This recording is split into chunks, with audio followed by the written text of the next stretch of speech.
या बातमीचे प्रायोजक आहे डॉक्टर योगेश राठोड यांचे Aadhaar critical care hospital, Vijapur road, Solapur.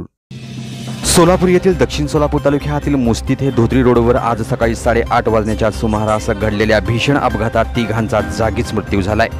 या अपघातात अज्ञात डंपरने दुचाकीला जोरदार धडक दिल्याने तिघांचा जागीच मृत्यू झाला आहे। मृतांमध्ये नितीन श्याम वाघमारे वय वर्ष 35, देविदास मारुती दुपारगुडे वय वर्ष 33 आणि हनुमंता गोपीनाथ पवार वय वर्ष 43 सर्व मुस्ती तालुका दक्षिण सोलापूर येथील रहिवासी यांचा समावेश आहे।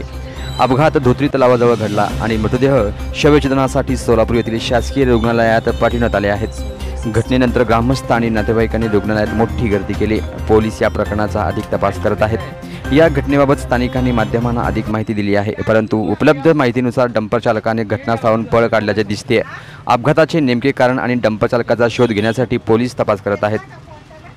या संदर्भात आणखीन काही माहिती उपलब्ध झाल्यास आम्ही तुमच्यापर्यंत लवकरच पोहोचू। आपण पाहत रहा सोलापूर।